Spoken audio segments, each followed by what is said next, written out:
Hello and welcome to Adam Talks About Interesting Stuff. This is a new series that I'm doing where I just find stuff that I'm interested in and talk about it. And it doesn't have to be sort of anything current. So for this episode I'm talking about something that happened a couple of months ago. But it's just stuff that I found interesting and I would like to share with you guys and explain a little bit about it for those of you that don't really understand it. So this week I'm talking about space, and specifically in space about sort of alien life and planets that could support it. Because a couple of months ago, some European scientists discovered 50 new habitable planets in a solar system called Vela. Now, habitable basically means they can support life, and they know this because they've seen that these planets are in the habitable zone of the star that they're near. Now, the habitable zone isn't a fixed size, so it's not like X amount of kilometres or miles across. It's proportional to the size of the star. So, I'm sure most of you can probably understand that, but for those that don't, basically, if it's a small star, the habitable zone is going to be close to the star, because if it's too far away, it'll be too hot, and then vice versa for if the star's big. Now, these scientists reckon that all 50 are able to support alien life, but it's just the thing of life getting started in the first place. Back to our galaxy, the Milky Way has about 1,300 habitable planets in it. Of at least 50 of those are definitely in the habitable zone because they're close enough for us to properly see. The ones that are further away are a bit sort of iffy. I mean, like, even though it's like the habitable zones are like millions of kilometres wide. No, not millions, hundreds of thousands of kilometres wide normally. Once you get out to pretty extreme distances, like light years away, it gets a bit hard to tell how far stuff actually is if it's that sort of small. But no, 50 of those are definitely habitable. So, and it just got me thinking about alien life in our universe and if there is any. Now, I'm a firm believer that there is. I mean, there are 1,300 habitable planets in Milky Way, like I said, and Milky Way is one galaxy. In the universe, there are billions, if not trillions, of galaxies. So that means like billions and billions more of potentially habitable planets. And one of those must have something that can kickstart life on it. And I was thinking about when, like, the first meeting with aliens are going to be, because, I mean, for that to happen, their technology, or our technology, needs to be good enough to be able to sort of fly around light years and do that in a very small amount of time. And I know people are sort of like, oh, you can't break the speed of light, but I'm not sure. The neutrinos apparently did it at CERN, but again, people were saying that was a bit of a calculation error, but let's just not go into that.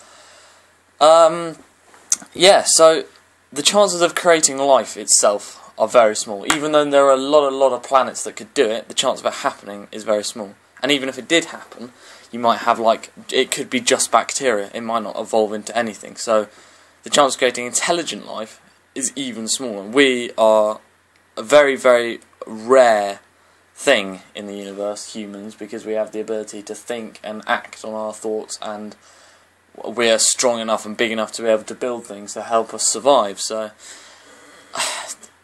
talking about technology again, I was talking about who sort of got into galaxy or into sort of solar system travel, how we could do that. And you might think, oh, that's going to be hundreds and hundreds and hundreds, if not thousands of years off. But if you think about it, 20 years ago, 30 years ago, we had only just got the mobile phone.